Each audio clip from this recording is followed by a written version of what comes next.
আসসালামু আলাইকুম, সুপ্রিয় দর্শক। স্বাগত জানাচ্ছি যে কথা জানতে চান অনুষ্ঠানে। আমি মোস্তফা ফিরোজ এবং আমার অপর প্রান্তে আছেন আমাদের এই অনুষ্ঠানের নিয়মিত আলোচক আবু হেনা রাজ্জাকি, সিনিয়র আইনজীবী। আপনার কাছে আহ, বেশ কিছু দ্রুত কিছু আমরা দেখছি যে সিদ্ধান্ত দেখছি। একটা হলো যে টাকা ফেরত আনার ব্যাপারে সুইজারল্যান্ড এবং যুক্তরাজ্যের সহায়তা চেয়েছেন প্রফেসর মোহাম্মদ ইউনূস। জাতিসংঘের একটি কারিগরি টিম এসছে যে কিভাবে তদন্তটা হবে সেটা বোঝার জন্য। আবার অন্যদিকে সালমান এফ রহমান, আহমেদ আকবর সোবহান সহ শীর্ষ 5 ব্যবসায়ী তাদের ব্যাংক হুম। হিসাব তলব করা হয়েছে। এই ঘটনার পাশাপাশি আরেকটি রিপোর্ট যে শেখ হাসিনাকে ডুবিয়েছেন 4 জন ইন্ডিয়ান এক্সপ্রেসকে আওয়ামী লীগের নেতা, তার মধ্যে সজীব ওয়াজেদ জয়, সালমান এফ রহমান, আসাদুজ্জামান খান কামাল এবং ওবায়দুল কাদের, তাদেরকে মিন করেছে। সব মিলিয়ে আপনার কাছে কি কি মনে হচ্ছে যে কোন কোন বিষয়গুলো সামনে এগোচ্ছে বা কি হচ্ছে? ধন্যবাদ ফিরোজ ভাই, আপনাকে এবং আপনার এই ভয়েস বাংলার যত দর্শক শ্রোতা সবাইকে আমার শুভেচ্ছা। ইনফ্যাক্ট দেখেন, সরকার পতন হয়েছে এটা নিঃসন্দেহে দেশের কি হবে না হবে বড় কথা না। দেশের 18 কোটি জনগণ স্বস্তির নিঃশ্বাস ফেলছে, এতে কোনো সন্দেহ নাই। মানুষ মানসিক ভাবে একটা নিরাপত্তা ফেরত পাইছে, অন্তত প্রাথমিক ভাবে। যে মনে হয় যে হ্যাঁ, এখন বাসা থেকে বেরোইলে আবার মোটামুটি বাসায় ফেরত যাওয়ার একটা নিশ্চয়তা হয়েছে। আপনি অনেকগুলা বিষয় এখানে আনছেন। যে শেখ হাসিনার আহ, প্রথমত বলি, শেখ হাসিনার পতনের বিষয় বললেন। 4 জন লোককে দায়ী করা হয়েছে। এর হুম, ভিতরে জয় সাহেবের নাম আসছে, স্বরাষ্ট্রমন্ত্রীর নাম, ওবায়দুল কাদেরের নাম এবং আল সালমান রাম। টু সাম এক্সটেন্ট হতে পারে, আমি অস্বীকার করি না, কারণ ওবায়দুল কাদেরের মতো একটা ছাগল, রাম ছাগল কি করে এত বড় একটা দলের 15 বছর ধরে থাকে ক্ষমতায়, তার যাত্রা প্যান্ডেলের লোকের মতো হাঁটে আর কথা বলে। ওর মতো লোক বলে ছাত্রলীগ যথেষ্ট আন্দোলন দমন করার জন্য, আবার ফাইনালি বললো শুট এট সাইট। অবশ্যই এটা ক্ষতির বিষয় হয়েছে। আমি লেটেস্ট শেষের দিক যদি ধরি, জয় তার উল্টা পাল্টা কথা। জয় কি না করছে? জয় তো আমেরিকায় কেলেঙ্কারি ঘটাইছে, বহু কিছু ঘটাইছে। জয় সবসময় আবল তাবল কথা বলেছে। আর সালমান এফ রহমান, তার উপরে ডিপেন্ড করছিল আমাদের মাননীয় প্রধানমন্ত্রী। ওনাকে একদিকে বলা হয়তো আইএসআই এজেন্ট, আরেকদিকে বলা হয়তো ইউএসএ ম্যানেজ করে, এবং হুম, হুম, ইউএস এর দিক থেকে 100 ভাগ ব্যর্থ হয়েছে বলে আমার কাছে মনে হয়। স্বরাষ্ট্রমন্ত্রী, তার কাছে পুলিশ ছিল আলারের ঘরে দুলাল। যেখানেই বক্তব্য দিতে যাইতো সেখানেই বলতো কথায় কথায়, আমার পুলিশ এত ভালো, আমার পুলিশ উপরে যদি কেউ আঘাত করে তারা কিন্তু বসে থাকবে নাকি? আপনি যদি আপনি ভারতে যদি কুকি চিন দেখেন, বাংলাদেশে কুকি চিন তৈরি করছে, কে তৈরি করেছে? তার ভিতরে স্বরাষ্ট্রমন্ত্রী আছে। তো এই যে আমি সংক্ষেপে বললাম, এর বেশি আর কি বলবো। এখন আসেন, যে এই যে 4টা লোকের কথা বললো, পাশাপাশি শেখ হুম, হাসিনা নিজে ব্যক্তিগতভাবে তার পতনের জন্য সবচেয়ে বেশি দায়ী। কেন জানেন? সে হাতির কোন 5 পা যেন দেখছিল। আমরাই বাংলাদেশে বসে দেখছি হাতির হুম, 5 পা হুম, দেখে একটা কথা বলে। কার হুম, হুম, ইঙ্গিতে কেন বলছে আমি ঠিক জানি না। গত 3 বছর বা 4 বছর বা 5 বছর যদি আমি র্যাবের উপর স্যাংশন দেওয়া থেকে শুরু করি, যে যখন থেকে স্যাংশন দিল, তারপরে সে বেনজিরকে আইজিপি বানাইলো, এটা কিন্তু বুইরাঙ্গুল প্রদর্শন করা আমেরিকার দিকে। তারপরে যদি আপনি আসেন, আপনি হুম, সিম্পল আসেন, যতগুলো আমেরিকান ডিপ্লোম্যাট আসছে, বিশেষ করে আজকে থেকে 3 বছর আগের থেকে শুরু করলে, কারোর সাথে শেখ হাসিনা দেখা করেন নাই। অনেক তুচ্ছ তাচ্ছিল্য করেছেন। হুম, হুম, ভদ্রতা বোঝে না। যে লোক ভদ্রতা বোঝে না, বেয়াদবি যার হাতিয়ার, তাকে কেন মানুষ ছাড়বে? তাকে বল, মানে তার সে একটা সুপার বেয়াদব বলতে যা বোঝায়। এখন সে যদি মনে করে যে আমার বয়স 60 আর তার বয়স হুম, হুম, 76, তার বেয়াদবি হবে না? নো, বেয়াদবি সাচ এ টার্ম। শিশুর সাথেও বুড়ার বিয়ে বেয়াদবি হতে পারে। আপনি কি জানেন, মনে আছে আপনার, বার্নি কাঠের গাড়িতে আগুন লাগাই দিছিল, পিটারসকে দাওয়াত করে হাঁসের মাংস খাইতে দেয়, ড্যান মজিনাকে বলছিল কাজের মেয়ে মর্জিনা, এগুলো তো আমাদের মনে আছে। হুম, এই হুম, কথাগুলো কাকে বলা হয়? আপনি বার্নি কাটের গাড়িতে আগুন দেওয়ার মানেই হচ্ছে আপনি আমেরিকার প্রেসিডেন্টের গাড়িতে আগুন দিচ্ছেন। এটা আপনাকে হুম, মাথায় রাখতে হবে, because he represent the president of a country. হুম, আপনি কাজের মেয়ে মর্জিনা বলতেছেন কাকে? আমেরিকার প্রেসিডেন্টকে। আপনি পিটার হাসে হাঁসের মাংস খাওয়াইতেছেন মানে কি? আমেরিকান প্রেসিডেন্ট হাঁসের মাংস খাওয়াচ্ছেন মানে তোমার পিটার হাঁসের গোশত তোমাকে খাওয়াচ্ছি। এখন আসেন আপনি, আমেরিকান ডিপ্লোমেটকে মানে মানে অপমান করার মানে হচ্ছে কি? রাষ্ট্রপতিকে অপমান করা, because he represent the president. On the other and, আরেকটা কথা আপনাকে বলি, প্রেসিডেন্টকে অপমান করার মানে হচ্ছে আমেরিকা ধরে নেয় তার নিরাপত্তার ঝুঁকি, এটা তার ফরেন পলিসিতেই আছে। আপনি সে যত ছোটই হোক, আপনি যদি মনে করেন আপনি খুব ছোট, কিন্তু আপনি যখন প্রেসিডেন্টকে গালি দিবেন তখন নিশ্চয়ই ধরে নেয় আপনার পিছনে কেউ আছে, এই কারণে আপনাকে নিরাপত্তার হুমকি ধরে। তা নাহলে আমি যদি সকাল বিকাল এখন ডোনাল্ড ট্রাম্পের গালি দেই বা বাইডেনের গালি দেই, সে নিরাপত্তার হুমকি ধরবে না। কিন্তু আমি যদি গণভবনে বসে গালি দেই, তখন ভাববে যে রাজ্জা কিন্তু একা নয়, নিশ্চয়ই তার পিছে কেউ আছে। সুতরাং এটা তার দেশের নিরাপত্তার হুমকি হিসাবে অবশ্যই নিয়েছে, যেহেতু তার ফরেন পলিসি আছে। আপনি আরেকটা জিনিস লক্ষ্য করে দেখেন, তার কাছে আমেরিকা যদি কারোর পিছনে লাগে, সে পপুলার হোক আর আনপপুলার হোক, ইট ডাজ নট ম্যাটার। আপনি যদি পাকিস্তানের দিকে তাকান, সুপার পপুলার প্রধানমন্ত্রী ছিল কে? ইমরান খান। তার চেয়ে পপুলার প্রধানমন্ত্রী মনে হয় না, ইমরান খান চেয়ে বেশি পপুলার প্রধানমন্ত্রী কেউ আসছে। তার একটা প্রবলেম ছিল কোয়ালিশন গভর্নমেন্ট, খুব সহজে আমেরিকা তারা সরাই দিছে। কই, সে তো পপুলার ছিল। আবার উল্টো দিকে আসেন, আপনি সংবিধান সংসদ দিয়া এমন পাকাপোক্ত করলেন যে 300 আসনের মধ্যে 400 সিটই আপনার, 300 আসনের মধ্যে 500 সিটই আপনার, এইরকম আর কি। তারপরেও কিন্তু পাকাপোক্ত কইরা আপনাকে চলে যেতে হয়েছে। আপনি যদি মনে করেন যে আমেরিকা সরাইছে, সরাইতে পারে, কারণ ও কিন্তু বসে ছিল না। আমি যে ফ্যাক্টটা বললাম, ধারাবাহিক যে অপমান করছেন, বসে থাকবে কেন? সে তো আপনাকে তার দেশের নিরাপত্তার জন্য হুমকি মনে করছে। আপনি আবার একটা মিথ্যা কথা বলেন, যেটা আমেরিকার থেকে বলা হয়েছে সেন্ট মার্টিন দিলে উনি ক্ষমতায় থাকতে পারতেন। আমি তো আপনাকে এখনো চ্যালেঞ্জ করতেছি, আপনি সেন্ট মার্টিন দিয়ে আসেন, আর আপনি সেন্ট মার্টিন দিয়ে ক্ষমতায় থাকতেন, মানুষ না মারতেন, আপনি বিশ্বাস করেন আমি খুশি হইতাম। কারণ আমার কাছে একটা মানুষের জীবন সেন্ট মার্টিন দ্বীপের চেয়েও বড়। আপনার পশুত্ব তো পশুকে হার মানাইছে, এবং আপনি এবার আন্দোলনে পরাজিত হয়েছেন কেন? ছাত্র জনতা, আবাল বনিতা, বৃদ্ধ, কোলের শিশু নিয়ে মাঠে গেছে। ছাত্রদের লাশের পর লাশ পড়ার পর আর্মি চেঞ্জ হয়ে গেছে, যে না, আর এটা হতে দেয়া যায় না। যেই মুহূর্তে আর্মি চেঞ্জ হয়ে গেছে, পুলিশ নিষ্ক্রিয় হয়ে গেছে। শেখ হাসিনার পালানো ছাড়া কোনো বিকল্প ছিল না। সুতরাং যে 4 জনকে দায়ী করা হয়েছে, তার চেয়ে বেশি দায়ী সে নিজে একা। সে মনে করছিল আমি হাতির 5 পা দেখেছি, এমন ভাবে রাখছি যে সংবিধান এমন ভাবে করছি পৃথিবীর কেউ আসতে পারে না। আল্লাহ যদি চায়, আল্লাহর সাথে পাল্লা চলে না। সুতরাং তার পতনের দায় জন্য সে নিজে দায়ী। এবার আসেন, আপনি বলছেন কিছু হিসাব নিকাশের কথা, হিসাব তলব করতেছে। আচ্ছা, স্বরাষ্ট্রমন্ত্রীর বাড়ি জ্বালাইছে, শাহজাহান খানের বাড়ি জ্বালাইছে, তো হারুনের বাড়ি জ্বালাক, তো বেনজিরের বাড়ি জ্বালাক, ওই বাড়ির দাম কত?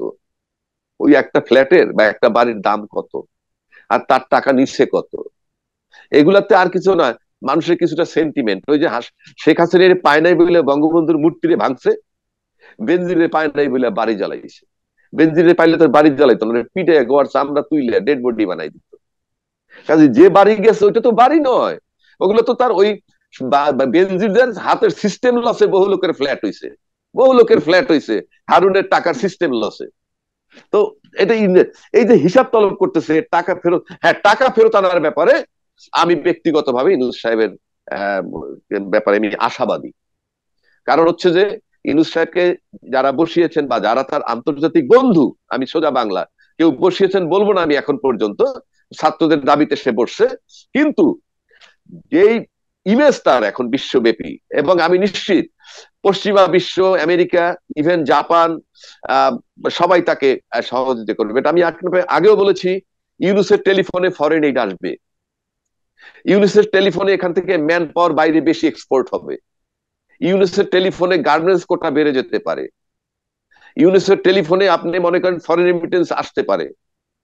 কিন্তু আভ্যন্তরীণ যারা দুর্নীতিবাজ, এই যে এস আলম বলেন, তারপরে আরো কার নাম বললেন, তাদের যে কথা বললেন যে বড় বড় গ্রুপ, স্বামী গ্রুপ বলেন, রূপায়ণ বলেন, ইত্যাদি, যাদের কথাই বলেন না কেন, তারা আতঙ্কিত যে এরা এই গভর্নমেন্ট সার্ভাইভ করুক সেটা চাইবে না। আমি শিওর এই গভর্নমেন্ট সার্ভাইভ করুক সেটা চাইবে না, এবং সে কারণে তারা মাঠে টাকা পয়সাও ছিটাতে পারে। কিভাবে? সিন্ডিকেট বানানোর জন্য না। আপনি দেখেন মাঠে কিন্তু এখনো পুলিশ ইনঅ্যাক্টিভ, এখনো মাঠে পুলিশ ইনঅ্যাক্টিভ, যানজট বেড়ে চলছে। It is nothing but non cooperation to the present government. কারণ তারা হচ্ছে শেখ হাসিনার দোসর, গুপ্তচর বা অনুচর, হট এভার ইট ইজ। তারা মনে করতেছে যে এদেরকেও পর্যায়ক্রমে ধরে বিচারের আওতায় আনবে। সুতরাং এই সরকার না টেকা উত্তম তাদের জন্য। কিন্তু আমি ব্যক্তিগতভাবে বলবো দেশবাসীর সকলের উচিত এই সরকারকে টিকিয়ে রাখা। কিভাবে টিকিয়ে রাখবে সেটা জনগণ জানে, জনগণ চিন্তা করতে হবে। একইভাবে বলতেছি, আগেও বলছি, যারা ছাত্র সমন্বয়কারী আছেন, সেদিন দেখলাম আপনার যে পরীক্ষা স্থগিত করছে, এই ইন্টারমিডিয়েট পরীক্ষা স্থগিত করেছে। আমরা মনে করলাম যে পরীক্ষা স্থগিত করলো, এটা কি হিসাবে করলো? এরা তো মেধার ভিত্তিতে সবকিছু করতে চায়। কোটা আন্দোলন করলো, বৈষম্যের বিরুদ্ধে আন্দোলন করলো, আবার পরীক্ষা স্থগিত করলো কেন? পরে শুনলাম হাসনাত আব্দুল্লাহ একজন সমন্বয়কারী, সে বলতেছে আমরা এই পরীক্ষা স্থগিত বা বাতিল করা পছন্দ করি না, সমর্থনও করি না। কিন্তু সেদিন যে সমস্ত শিক্ষার্থীরা সেক্রেটারিয়েটে আসছিল, হাসনাত আব্দুল্লাহ সমন্বয়কারীকে সহ, সচিব, মাননীয় সচিব সহ সবাইকে নাকি অবরুদ্ধ করে রেখেছে। তখন ন্যাচারালি আমার ভিতরে একটা প্রশ্ন জাগলো, তাহলে ওই শিক্ষার্থীরা কারা যেটা সমন্বয়কারীকে সহ অবরুদ্ধ করে? সেখানে আমার একটা প্রশ্ন আসছে যে এই সমন্বয়কারীদের সতর্ক থাকতে হবে যে এই ছাত্রদের ভিতরে আবার কোনো ডিভিশন তৈরি হচ্ছে কিনা, কোনো কনস্পিরেসি ঢুকতেছে কিনা, ষড়যন্ত্র ঢুকতেছে কিনা, এগুলা দেখতে হবে। 2 নম্বর, এই ছাত্ররা যারা মাঠে কাজ করবে সমন্বয়কারী হিসাবে, আমি রাষ্ট্রীয়ভাবে সরকারকে বলবো তাদেরকে একটা ক্যাপাসিটি দেওয়া হোক, কোন ক্যাপাসিটিতে তারা কাজ করবে। তা নাহলে আমরা জাজ করা কঠিন আমাদের জন্য, মাঠে কারা যায়, কি জন্য যায়। এখন যদি বাজার সিন্ডিকেট থেকে দমাইতে তারা যায়, অমুকে বাড়ি ভাড়া 10 মাসের দেন এক বাড়িওয়ালা, সেখানে যদি ছাত্ররা যায় এই নামে, এগুলা ভালো হবে না। এটা এই জায়গাগুলা সরকারের দেখা উচিত। মোটামুটি এই। আমি দেবপ্রিয় 15 বছরের একটা যেই অর্থনৈতিক দুরবস্থা তার সম্পর্কে একটা শ্বেতপত্র তৈরি করার সিদ্ধান্ত নিয়েছে, এবং দেবপ্রিয় আমি ভাবছিলাম যে হয়তো উপদেষ্টা পরিষদে থাকবেন, কিন্তু না থাকলেও একটা গুরুত্বপূর্ণ দায়িত্ব নিলেন। আপনি কি বলবেন? এটা প্রকৃত চিত্র, আসলে লুটপাটের প্রকৃত চিত্র, দুরবস্থার চিত্রটা কি আমরা কিন্তু জানি না, বিচ্ছিন্ন ভাবে জানি। এই না কাজটা না, একটা কেমন হবে? কাজটা করলে ভালো। আপনি শুনেন, যে কোনো কাজ ভালো সাবজেক্ট টু কন্ডিশন, যেটা এক্সিকিউশন হতে হবে। You can hmm. Impose law, আপনি ল বানাতে পারেন, লয়ের প্রয়োগ তো হতে হবে। লয়ের প্রয়োগ যদি না হয়, আইন বানায় কি করে? আপনি শ্বেতপত্র প্রকাশ করেন, 2 লাখ লোকের নাম পাইলেন, কে কত টাকা কোথায় নিয়ে রাখছে পাইলাম, তা আমি টাকাটা যদি ফেরত না পাই, অথবা তাদের যদি পানিশমেন্ট দিতে না পারি, what is the use of it? উনি শ্বেতপত্র প্রকাশ করুক, তার আগে তো আমরা কর ধইরা, এই ক্যাবিনেটে যত মন্ত্রী ছিল সব করাপ্ট, সব করাপ্ট। আপনি 626 জন লোক যারা সেনা সে ক্যান্টনমেন্টে আশ্রয় নিয়েছিল, সারা দেশ জানে তারা করাপ্ট। কই তাদেরকে কি সাথে সাথে ধরে রাখছি আমরা? আবার তো তারা বের হয়ে গেছে। কাজে শ্বেতপত্র কাজটা আমরা অ্যাপ্রিসিয়েট করি, কিন্তু এটা এক কাজটা তো এক্সিকিউট হইতে হবে। আমি ঘোষণা করলাম মোস্তফা ফিরোজ খারাপ, মোস্তফা ফিরোজের নামে অনেক কিছু লিখলাম, সব হয়ে গেল, বাট মোস্তফা ফিরোজ বহাল তবিয়তে। কোথায় বেনজির, কোথায় আজিজ? সবই পলাতক হয়ে গেছে, তারা কোথাও নাই। কোথায় হারুন, কোথায় বিপ্লব? আর কেউ নাই। আমি একটা কথার কথা বলছি, জিনিসটা কি দাঁড়াইলো এখন? আমি একজন ইউনূস সাহেবের আমি সমর্থন করি, সাপোর্ট করি, সব ঠিক আছে, কেন এখনো পুলিশ নামতেছে না মাঠে? কেন তারা অ্যাক্টিভ হইতেছে না? আপনি লক্ষ্য করে দেখেন, হচ্ছে না। হুম, হুম, হুম। সেটা তো দেখতে হবে। বন্যায় ভেসে যাচ্ছে ওদিকে, রাইট। বন্যায় আর বন্যার ব্যাপারেও দেখেন ছাত্ররা নেমে এসছে, এবং আজকে নাহিদ ইসলাম ভোরবেলা গেছে বিআইডব্লিউটিএ তে, সেখানে বলেছে সেখানে কন্ট্রোল রুম কোথায়, স্পিড বোট, ট্রলার এগুলি পাঠাচ্ছেন না কেন? এই যে একটা চাপ তৈরি করা, এটাকে অনেকে ইতিবাচক মনে করছে। টিএসসি তে না ত্রাণের না না সহায়তার জন্য না না, এটা তো আমি অবশ্যই, আমি এই উদ্যোগকে স্বাগত জানাই। তো আপনি মনে করেন আপনি সার্জিস আলমকে চেনেন, আপনি XYZ কে চেনেন সমন্বয়কারী হিসাবে, কিন্তু সমন্বয়কারী তো আছে প্রতি কলেজ ওয়ারি, যদি একজন দুইজন ধরি তাহলে বহু আছে। আমি বলছি তাদেরকে একটা ক্যাপাসিটি দেওয়া দরকার, সরকার অন্তত আইডেন্টিটি দেখ যে দে আর দ্য অথরিটি। আপনি তো কালকে যদি আমি এক জায়গায় কম বয়সের একটা ছেলে যায় বলে আমি সমন্বয়ক, এই এটার ভিতরে তো যদি একটা বিভেদ তৈরি, আরো খারাপ হবে। সুতরাং সমন্বয়কদের একটা ক্যাপাসিটি দেওয়া দরকার, যার আইডেন্টিটি একটা কার্ড থাকবে যে ইয়েস সে সমন্বয়ক। তারপর সে প্রেশার ক্রিয়েট করুক, পুলিশকে অ্যাক্টিভ বানাক, রাস্তায় ট্রাফিক বসে ইনঅ্যাক্টিভ, কিছু যানজট বড় বেড়ে যাচ্ছে ব্যবসায়ী, ব্যাপক। জি জি জি, কিছু বড় ব্যবসায়ীদের ব্যাপারে আজকে আহ, চিঠি দেওয়া হয়েছে যে তাদের ব্যাংক হিসাব তলব করা হয়েছে। এটাকে আপনি কিভাবে দেখছেন? আমি পজিটিভ দেখি। আপনি ব্যাংক হিসাব তলব করেন, ব্যাংক হিসাব আপনি তলব করেন, কিন্তু ব্যাংকে পাবেন কি? হুম, হুম। আপনি আচ্ছা। আপনি এখনো সমস্ত ব্যাংক অ্যাকাউন্ট চেক করেন না, যে 10 কোটি টাকা কয়টা লোকের ব্যাংকে আছে অ্যাকাউন্টে, 10 কোটি, 20 কোটি, 30 কোটি। অথচ আমরা টাকা শুনি কি 500 কোটি, 1000 কোটি, 2000 কোটি, 6000 কোটি, 50,000 কোটি, এই টাকা কোন ব্যাংকে কোন অ্যাকাউন্টে আছে? তাহলে তো একটা টাকাও বাইরে যেতে পারে না। তাহলে এক টাকা পাচ্ছি না কেন? আপনি যদি ব্যাংক অ্যাকাউন্টের হিসাব তলব করেন, জব্দ করেন, করে রাখলেন, তো আপনার টাকা কোথায়? টাকা যদি ব্যাংকেই থাকতো তাহলে তো আমি পাইতাম।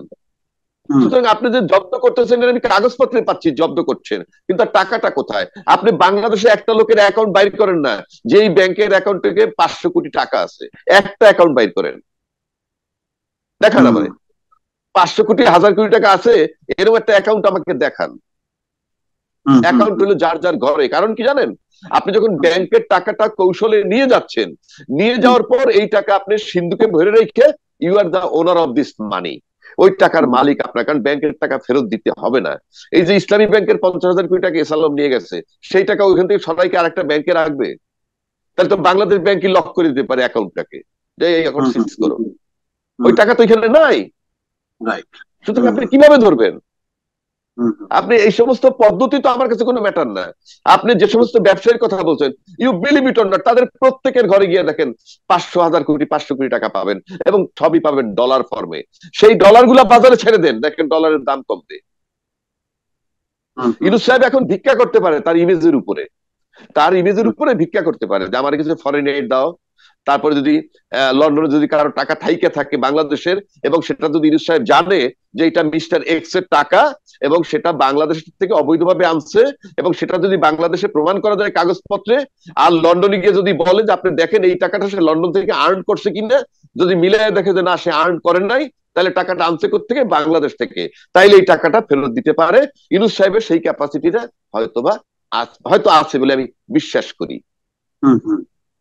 এটা সুসম্পর্কের উপরে নির্ভর করে, এবং ইমেজ ইয়েটা এখন এখন ইউনূস সাহেবের জি, বন্যা নিয়ে একটা বিতর্ক আছে যে এই বন্যা ভারত বলছে যে না, এটা তারা এই বাঁধ খুলে দেয়নি, কিন্তু আজকে বিভিন্ন বিশ্ববিদ্যালয় এবং ইভেন ছাত্র যে প্রতিনিধিরা আছে তারা বলছে যে ভারত বাংলাদেশকে সতর্ক না করে এই ধরনের একটা বিপর্যয়ের মধ্যে ফেলেছে। বলছে যে প্রাকৃতিক দুর্যোগ না, এটা রাজনৈতিক দুর্যোগ তারা তৈরি করেছে। আপনার কাছে মনে হয় কি ভারত কোন প্রতিশোধ নিচ্ছে? আমি একটা কথা বলি, আমি বলি ভারত ভারত বাংলাদেশের জন্য একটা বড় সেন্সিটিভ ইস্যু, এতে কোনো সন্দেহ নাই। এবং ভারত আমাদের প্রতিবেশী, ভারতের সাথে আমাদের মধুর সম্পর্ক বা সুসম্পর্ক বা শান্তিপূর্ণ সহাবস্থান রাখতে হবে। কিন্তু প্রশ্ন হচ্ছে এই যে সব বিকে দিয়ে নয়, শেখ হাসিনা যেভাবে রাখছে এভাবে নয়, পরিষ্কার কথা। সুতরাং এবং ভারত, আপনি নিশ্চিত থাকেন ভারত এখন আস্তে আস্তে জনগণের সরকার, জনগণের সাথে সম্পৃক্ত হওয়ার মনোবাসনা হয়তো তাদের আছে, পারবে কি পারবে না সেটা আমি জানি না। এবং তারা হয়তো তার স্ট্র্যাটেজি চেঞ্জ করে ফেলছে যে ব্যক্তি দল তারপরে ব্যক্তি, ওই জায়গায় আমরা থাকবো না। আর যেটা আপনি বলছেন বন্যা সংক্রান্ত, আমি ইউটিউবে বহু পাচ্ছি যেটা ভারত ষড়যন্ত্র করতেছে, ভারত এটা করতেছে সেটা করতেছে, ফরগটসে আমাকে যদি বলতে বলেন, আমি এ পর্যন্ত কোনো তথ্য দিই নেই যেটা আমার ইয়ে নাই, মানে একেবারে কনফিডেন্স ছাড়া। কিন্তু যেটা বলছেন এই পানিতে আমাদের ভয়াবহ ক্ষতি হচ্ছে, আমি দেখছি গরু ছাগল যেভাবে ভেসে যাচ্ছে, এখন এটা যদি সত্যি সত্যি বাঁধ ভেঙে গিয়ে হয়ে থাকে তাইলে এক হিসাব, আর যদি বাঁধ ইনট্যাক্ট থাকে অন্যভাবে পানি ছেড়ে থাকে তাইলে আর একটা হিসাব। আবার পাশাপাশি ভারতের কিছু স্টেটমেন্টও আসছে, আশা করি সেটা হয়তো আমাদের ফরেন মিনিস্ট্রিতেও পৌঁছে যাবে। মানে 21/8/2024 থেকে বিকেল 3টা পর্যন্ত বাংলাদেশে সরবরাহকৃত তথ্যে তথ্যে ক্রমবর্ধমান প্রবণতা পরিলক্ষিত হয়েছে। সন্ধ্যা 6টার বন্যার কারণে বিদ্যুৎ বিভ্রাট ঘটার ফলে যোগাযোগ সমস্যা দেখা যায়, তবুও আমরা জরুরি ভিত্তিতে তথ্য পাঠানোর জন্য জরুরি তৈরি অন্যান্য মাধ্যমে যোগাযোগ বজায় রাখার চেষ্টা করেছে, এটা ভারতের বক্তব্য। ভারত এটাও বলতেছে ভারত ও বাংলাদেশের মধ্যে অভিন্ন নদীতে বন্যা একটা যৌথ সমস্যা, যা উভয় পক্ষের জনগণের জন্য দুর্ভোগ সৃষ্টি করে, এডমিট করতেছে। পাশাপাশি বলছে এবং এর সমাধানের জন্য ঘনিষ্ঠ পারস্পরিক সহযোগিতা প্রয়োজন, এটা ভারত বলছে, ভারতের মিনিস্টার অফ এক্সটার্নাল অ্যাফেয়ার্স। তারা আরো বলছে যেহেতু দুইটি দেশের মধ্যে 54টি অভিন্ন আন্তঃ সীমান্ত নদী রয়েছে, তাই নদীর পানি বিষয়ক সহযোগিতা আমাদের দ্বিপাক্ষিক সম্পৃক্ততার একটি গুরুত্বপূর্ণ অংশ। তারপরে বলছে আমরা দ্বিপাক্ষিক পরামর্শ ও প্রযুক্তিগত আলোচনার মাধ্যমে পানি সম্পদ ও নদীর পানি ব্যবস্থাপনার সমস্যা ও পারস্পরিক উদ্বেগ সমূহের সমাধানের প্রতিশ্রুতিবদ্ধ। ঠিক এই কথাটার উপরেই ভারতকে ধরা যায় যে তোমরা যখন প্রতিশ্রুতিবদ্ধ, আসো এই মুহূর্তে আমরা কি করব। এটা আমাদের ফরেন উপদেষ্টা, ওখানকার ফরেন সেক্রেটারি বসতে পারে ইমিডিয়েটলি এই টেক্সটের উপরে। এটা কিন্তু আমি একেবারে ভারতের মিনিস্ট্রি অফ এক্সটার্নাল অ্যাফেয়ার্স এর টেক্সট পড়লাম, যেটা সম্ভবত ফরেন মিনিস্ট্রির কাছে পাঠিয়েছে। সে কারণেই বলতেছি এটা কোনো কঠিন ব্যাপার নয়, সমাধানটা খুব সহজ ব্যাপার, কিন্তু ওই শেখ হাসিনার মতো বৈঠক মিরা নয়। এইবার আসেন, আপনি বলছেন জাতিসংঘ থেকে একটা তদন্ত টিম, প্রাথমিক পর্যায়ে টেকনিক্যাল টিম আসছে। আপনাকে বুঝতে হবে রোগের গোড়ায় হাত দিতে হবে। জাতিসংঘে তদন্ত করে ইমিডিয়েটলি সমস্ত করাপশনের যিনি টপ, তাকে কি করে আটকানো যায়, তাকে কি করে, তাহলে পলকে দেখবেন হুর হুর করে রাষ্ট্রের সমস্ত অর্গান মাঠে নেমে আসবে কাজের জন্য। এখনো তারা মনে করতেছে যে এইভাবে যদি সার্ভাইভ একবার করে যায়, আর যদি কোনোভাবে ফেরত আসে, তাহলে আমরা সেই বহাল তবিয়তে যাব। সুতরাং এখন ইমিডিয়েটলি যত দ্রুত সম্ভব মানবাধিকার লঙ্ঘন, জেনোসাইড, গুপ্ত হত্যা, বিচার বহির্ভূত হত্যা, অবাধে শিশু হত্যা, কিশোর হত্যা, এর দায়ে আমি দেখলাম একটা তালিকা অলরেডি প্রকাশ হয়েছে 800 কত জনের, এর দায়ে যদি অভিযুক্ত করে একদম টপকে সহ যারা সত্যিকার অর্থে সংশ্লিষ্ট, তাদেরকে যদি আইনের গ্যারাকলে মার পেছে একেবারে বন্দি করে ফেলা যায়, তাহলে বাকি সমস্ত লোক আপনি ফেরত পাবেন। এই কাজটা খুব দ্রুত করতে হবে জাতিসংঘকে দিয়ে, এটা আমি মনে করি। কারণ এটা প্রতি অর্গানে, প্রতি রন্ধ্রে রন্ধ্রে এমন পয়জনাস আইটেম রাইখে গেছে। 16 বছর যাবৎ ক্ষমতায় থাইকা 9 বছর যাবৎ মুক্তিযোদ্ধার কোটা নিজের বাপ, চাচা, নাতি, পুতি, ছাতি, লাঠি সব ঢুকে গেছে আপনার সরকারের বিভিন্ন অর্গানে। এই জঞ্জাল দূর করার একটাই রাস্তা, সেটা টপ যিনি এটা করছেন তাকে কত দ্রুত আইনের আওতায়, আন্তর্জাতিক আইনের মানদণ্ডে তাকে আওতায় নিয়ে আটকানো যায়। এটাই হতে পারে ইউনূস সাহেবের জন্য ইজিয়েস্ট ওয়ে। খুব অল্প সময় তাহলে সে রিকভার করতে পারবে।